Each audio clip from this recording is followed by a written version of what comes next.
Halo semuanya, yang terhormat Bu Ica dan teman-teman. Kali ini kelompok kami berkesempatan untuk mempresentasikan apa sih offshore option itu. Untuk kelompok yaitu ada Ariel Akmal, lalu ada Rahel, Gading Gunanta, Fakih Putra, dan Zaki Ahmad. Jadi offshore itu berbeda dengan onshore.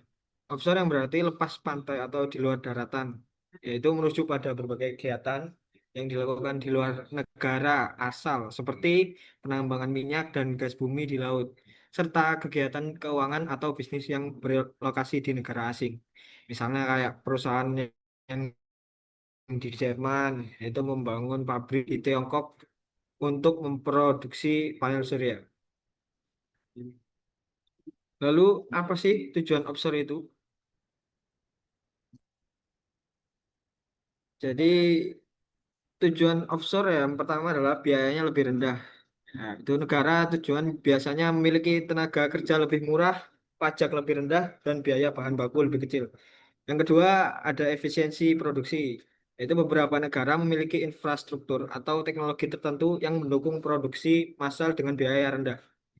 Selanjutnya yang ketiga, yaitu dekat dengan pasar global. Ya, offshore ini memungkinkan perusahaan lebih dekat dengan pasar internasional untuk distribusi lebih cepat.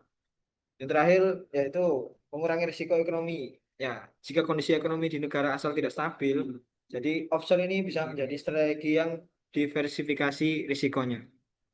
Pasar offshore itu ada tiga.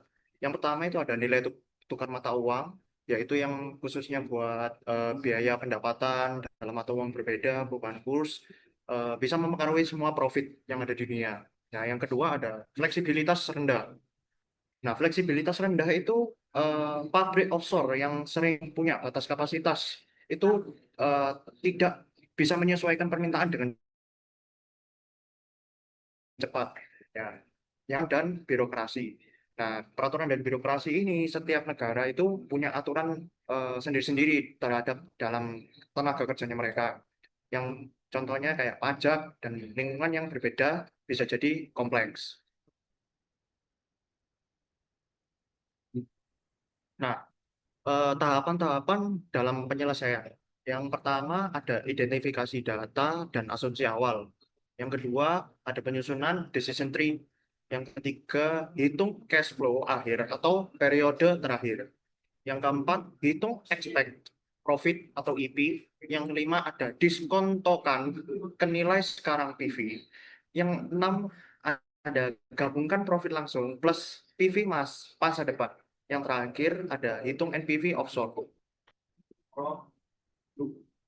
Berikutnya yaitu contoh kasus. Kami di sini menggunakan contoh kasus pada perusahaan di solar. Perusahaan di solar sedang menilai berapa untung membangun pabrik offshore di luar negeri. Nilai-nilai dihitung dalam euro dan yuan. Dengan pertimbangan D, demand atau permintaan, E, exchange rate atau kurs yuan per euro. Analisis dilakukan dalam 3 periode, 0, 1, dan 2, untuk melihat dampak fluktuasi permintaan dan kurs terhadap profit. Tahapan pertama tadi yang sudah dijelaskan teman saya, yaitu identifikasi data dan asumsi awal.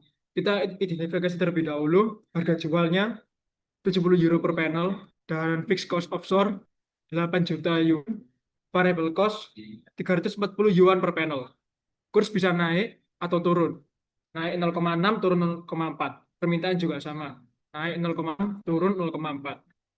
Dan tahap kedua tadi penyusunan decision tree. Penyusunan decision tree-nya seperti ini. Dan untuk tahap 3, kita mulai menghitung cash flow akhir. Diketahui revenue-nya sales kali 70. Cost yuan fix plus variable kali sales. Cost euro fix plus variable kali sales dibagi E. Profitnya yaitu revenue dikurangi cost.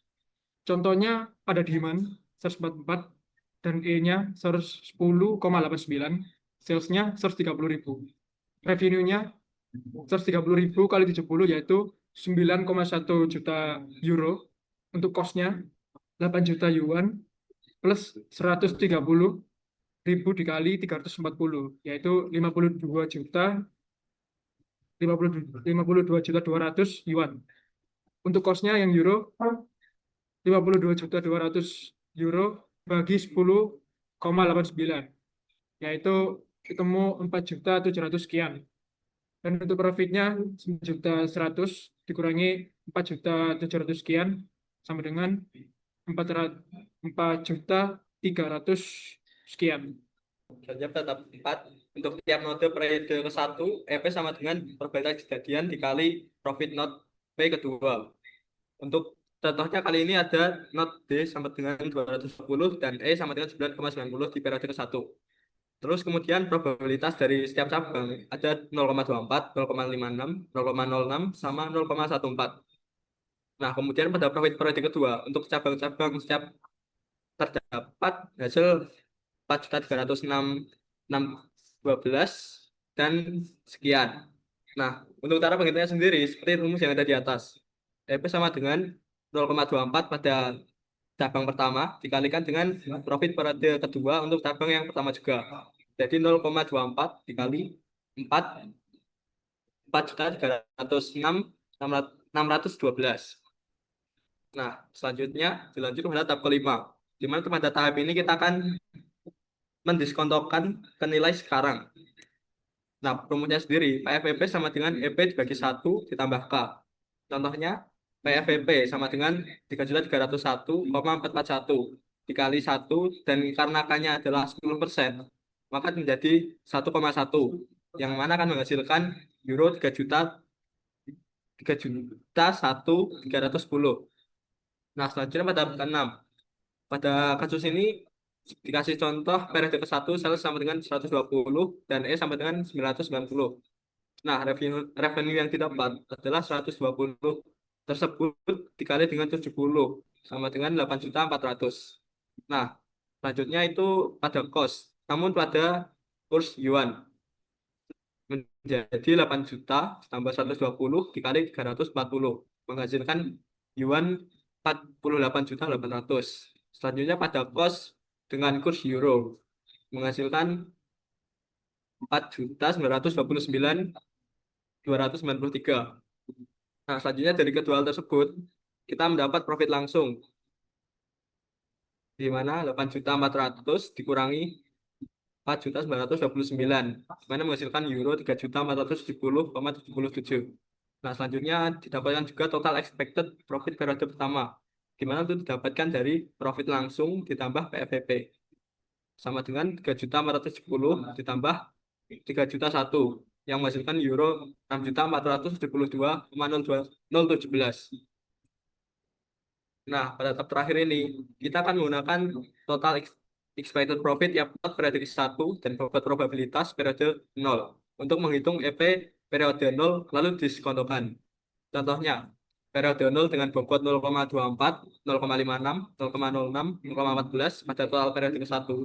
Kemudian values-nya adalah 6.472, 4.301, 3.000, 1.164.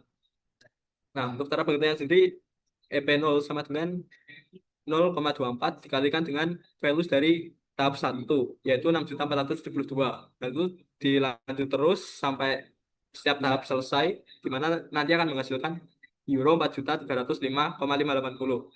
Nah, dari hasil tersebut, kita akan diskontokkan mereka ke periode ke-0, di mana PFVP sama dengan hasil dari EP0 tersebut dibagi 1 kali K, di mana menghasilkan 3.914, sekian. Nah, sekian presentasi dari kelompok kami. Jika ada salah kata atau kekurangan, mohon dimaklumi. Oke, terima kasih.